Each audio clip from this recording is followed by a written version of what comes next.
आपने मुझसे वादा किया था कि अगर मेरी पोजीशन आई तो मैं जो मांगूंगा आप मुझे वो देंगी। अब आप मना कर रही हैं। मैंने उस ईर को कहा, हाँ मैंने कहा तो था, मैं मानती हूं, लेकिन जो तुम कह रहे हो वो नहीं हो सकता। कहानी शुरू करने से पहले अब दोस्तों से दरख्वास्त है, हमारे चैनल को सब्सक्राइब करें। मेरा नाम राबिया है, मेरी शादी हो चुकी है। मैं एक गांव में अपने शोर के साथ रहती हूं। मेरा शोर एक सरकारी मुलाजिम है, लेकिन उसकी मुलाजमत दूसरे शहर में है, इसलिए उसे निकली के सिलसिले में दूसरे शहर जाना पड़ता है। मैंने अपने शोर से कई बार कहा कि आप कोई और जॉब ढूंढ ले।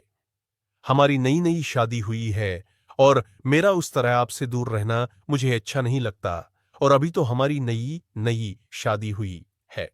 मुझे शूर कहते कि बेगम दिल तो मेरा भी यही करता है कि तुम्हें छोड़कर कहीं न जाऊं, लेकिन अब काम के सिलसिले में मुझे जाना पड़ता है।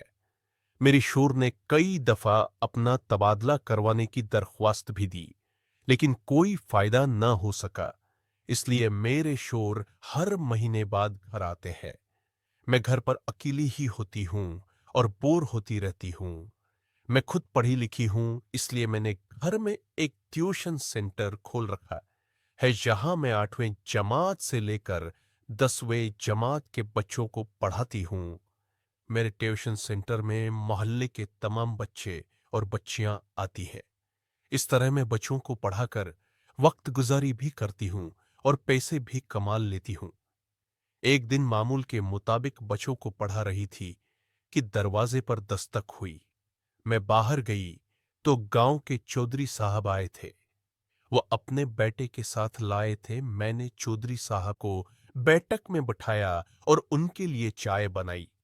चौधरी साहब ने मुझे कहा, ऐटा आज तुम्हारे लिए एक काम लाया हूं। तुम बहुत पढ़ी लिखी हो और गांव के सब बच्चों को पढ़ा रही हो। ये बहुत अच्छी बात है, मैं बहुत खुश हूं। मैं चाहता हूं कि बेटा तुम मेरे बच्चों को भी पढ़ाओ। ये नलायक पिछले 2 साल से मैट्रिक में फेल हो रहा है और मैं उसकी वजह से बड़ा परेशान रहता हूं। जब मैंने उनके बेटे को देखा तो उम्र से तो काफी छोटा लग रहा था, उसकी दाढ़ी मूंछ भी नहीं आई थी।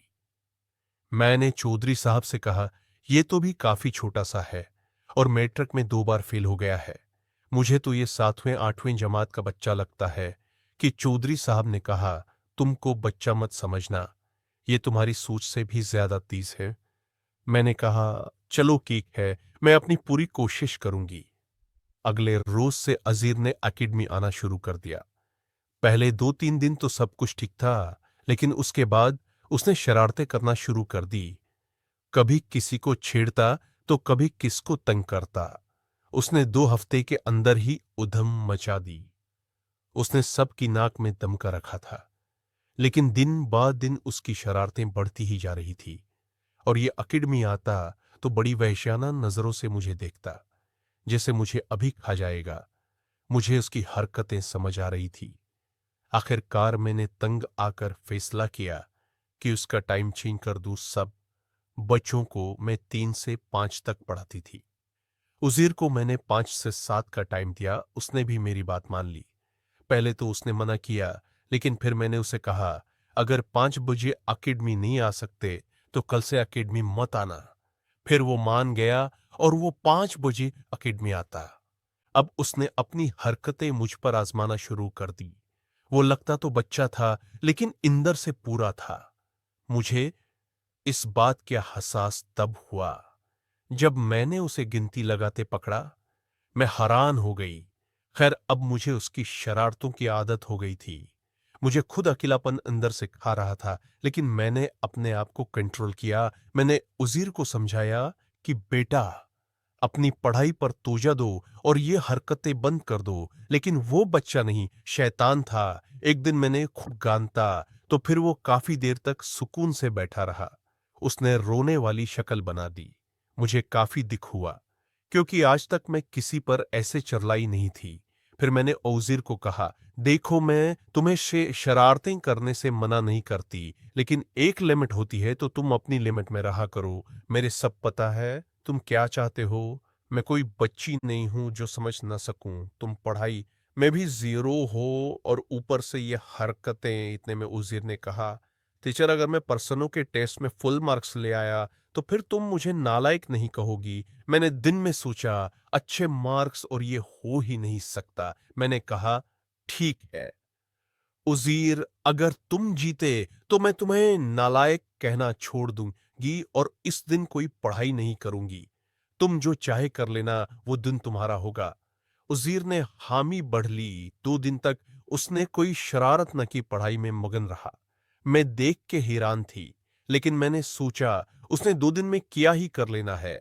लेकिन मैं हैरान तब हुई जब एक शाम वो पढ़ने के लिए आया। मैं अपनी कमरों में बैठी टीवी सीरियल देख रही थी। उसने आते साथ मुझे टेस्ट दिखाया और कहने लगा, टीचर मैंने कहा था ना। मैंने जब टेस्ट देखा तो हैरान हो गई। मैंने कहा, जरूर तुमने चीटिंग की होगी। तो कहने लगा, नहीं टीचर, आप चाहें तुम मुझसे सुन भी सकती हैं। मैंने उससे 2-4 सवाल सुने और उसको वाकई ही आता था। तैस ने कहा, टीचर आपने कहा था मैं जो चाहूंगा आप मुझे वो देंगी। मैंने कहा, हाँ बिल्कुल, क्या चाहिए? तुम्हें जब उज़ीर ने मुझे बताया तो मैंने उज़ीर को कहा, नहीं नहीं ये नहीं हो सकता। ये तुम कैसी बातें कर रहे हो? इतने में उज़ीर ने टीवी बंद किया और मुझे दीवार के साथ आधा घंटा